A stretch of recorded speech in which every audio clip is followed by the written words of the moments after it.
अस्सलाम वालेकुम प्यारे बच्चों। पिछले दो वीडियो में हमने देखे कि संज्ञा किसे कहा जाता है, यानी कि नाम किसे कहा जाता है, और साथ ही साथ देखे कि सर्वनाम किसे कहा जाता है। और पिछले वीडियो में हमने देखे कि विशेषण किसे कहा जाता है।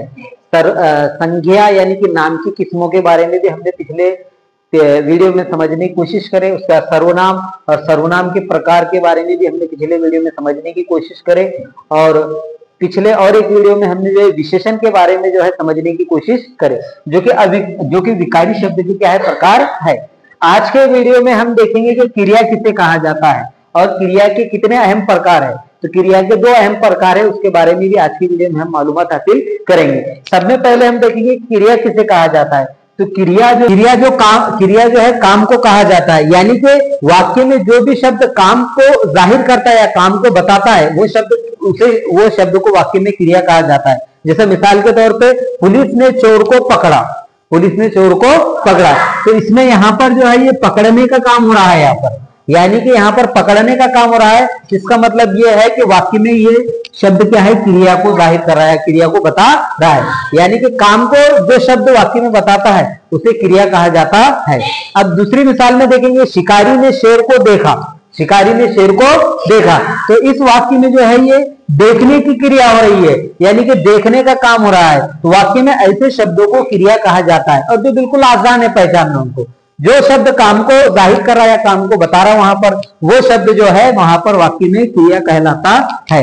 लेकिन उसके साथ साथ जो उसके दो प्रकार है, ये समझने से पहले तुमको जो है क्रिया किसे कहा जाता है ये तो आपको मालूम है, अभी बताए क्रिया किसे कहा जाता है। लेकिन ये प्रकार समझने से पहले, क्रिया के जो दो प्रकार है, अहम प्रकार है, ये समझने से पहले जो है कर्ता किसे कहा जाता है और कर्म किसे कहा जाता है, ये हमें समझना बहुत ज्यादा जरूरी है। अगर कर्ता कर्म ये तुम्हारे समझ में आ गया कि किसे कहा जाता है तो उसके प्रकार तुम्हारे आसानी से समझ में आ जाएंगे। तो यहाँ पर जो है क्रिया तो सबको पता है कि क्रिया किसे कहा जाता है, तो सबको पता है कि क्रिया किसे कहा जाता है, क्रिया यानी कि काम। लेकिन उसके बाद कर्ता जो है, कर्ता जुमले में जो काम करने वाला है उसे कहा जाता है। जैसा मिसाल के तौर पर पुलिस ने चोर को पकड़ा, तो यहाँ पर काम करने वाला कौन है, पुलिस।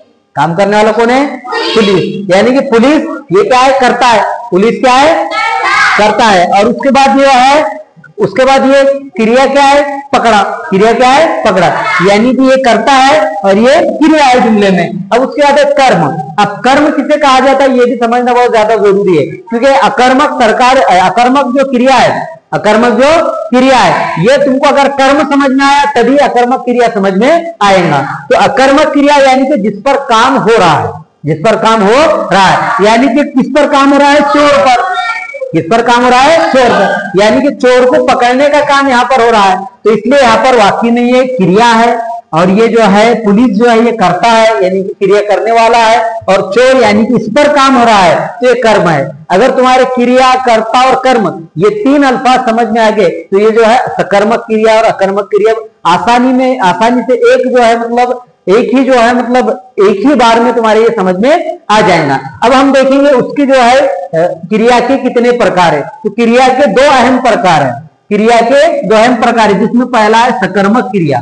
अब सकर्मक क्रिया यानी कि जिसमें जो है, देखो उसकी मिसाल के जरिए हम समझने की कोशिश करेंगे। सीता फल खा रही है, ये एक मिसाल है, और राकेश पुस्तक लिख रहा है। अब इसमें सब में पहले यहाँ पर जो है क्रिया है, यहाँ पर खाने की क्रिया हो रही है, खा रही है, यानी कि यह खाने की यहाँ पर काम हो रहा है, खाने की यहाँ पर क्रिया हो रही है। तो जुमले में जो है क्रिया ये वाले शब्द है, खा रही है।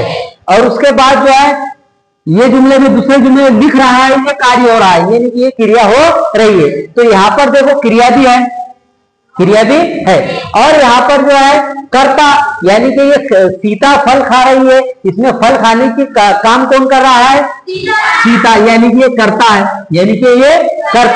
और किस पर हो रही है क्रिया, क्या खाने की क्रिया हो रही है, फल। क्या खाने की क्रिया हो रही है, फल। यानी कि क्रिया, कर्ता और कर्म तीनों जो है यहाँ पर शब्द है, यानी कि यहाँ पर क्रिया भी है, कर्ता भी है और कर्म भी है। तो जो वाक्य में, सब में अहम जुमला है, जो वाक्य में तीनों जो है शब्द रहते हैं, यानी कि वो वाक्य में अगर क्रिया भी रहता है, कर्ता भी रहता है और कर्म भी रहता है, तीनों शब्द जो वाक्य में रहते हैं, तो ऐसी जो है मतलब मिसालें जो है सकर्मक क्रिया की क्या होती है, मिसालें होती है, या ऐसे जो है ऐसी मिसालों को जो है ऐसी मिसालों का शुमार होता है सकर्मक क्रिया में। या ऐसी मिसालों को सकर्मक क्रिया कहा जाता है। अब यहाँ पर देखो, यहाँ पर राकेश करता है और पुस्तक क्या है, कर्म है, यानी कि यहाँ पर क्रिया क्या है, लिखने की क्रिया हो रही है। काम कौन सा हो रहा है, लिखने का, और लिखने का काम कौन कर रहा है, राकेश, और क्या लिखने का काम कर रहा है, पुस्तक, यानी कि यहाँ पर जो है कर्ता भी है, कर्म भी है और क्रिया भी है। तो ऐसे जो है ऐसे वाक्यों का शुमार होता है सकर्मक क्रिया में, यानी कि क्रिया के पहले प्रकार में। अब देखो दूसरा जो है प्रकार है उसका अकर्मक क्रिया। अब अकर्मक क्रिया की जब मिसालें देखेंगे तो आसानी से समझ में आ जाएंगे तुम्हें कि अकर्मक क्रिया किसे कहा जाता है। अब यहाँ पर देखो, सीता खा रही है, सीता खा रही है, तो ये वाक्य में क्रिया है, वाक्य में क्रिया है, यानी कि काम कौन सा हो रहा है, खाने का, काम कौन सा हो रहा है, खाने, और खाने का काम कौन कर रहा है, सीता। लेकिन कर्म कहां पर है, यहाँ पर कहीं तुमको कर्म दिखा, यहाँ पर फल था, यहाँ पर पुस्तक है, यहाँ पर कर्म दिख रहा है कि तुम्हें, नहीं। तो इसका मतलब है अकर्मक क्रिया में सिर्फ दो शब्द रहते, यानी कि एक रहता क्रिया और एक रहता कर्ता, कर्म नहीं रहता है, कर्म नहीं रहता है, तो इसलिए इसे क्या कहा जाता है, अकर्मक क्रिया कहा जाता है।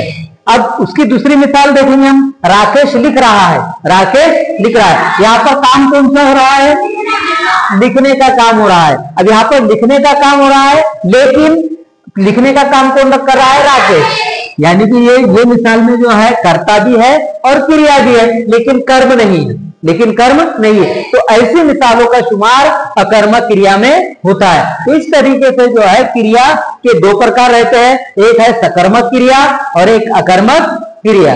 सकर्मक क्रिया में तीनों शब्द रहते हैं, यानी कि उसमें जो है कर्ता भी रहता है, कर्म भी रहता है और क्रिया भी रहती है। और उसके बाद अकर्मक क्रिया में जो है सिर्फ कर्ता और क्रिया, ये दो शब्द रहते हैं, इसलिए इसे अकर्मक क्रिया कहा जाता है। अब उम्मीद है कि सकर्मक क्रिया और अकर्मक क्रिया ये दोनों में तुमको जो है फर्क समझ में आ गया होगा। तो विकारी शब्द के पिछले 2-3 वीडियो में हमने जो है विकारी शब्द के प्रकार, संज्ञा, सर्वनाम, विशेषण और अब के वीडियो में क्रिया, ये चारों जो विकारी शब्द के प्रकार है, इसे हमने क्या करें, अच्छी तरीके से समझने की कोशिश करें। अब अगले वीडियो में जो है शब्दों का दूसरा प्रकार अविकारी शब्द, अविकारी शब्द हम क्या करेंगे, समझने की कोशिश करेंगे।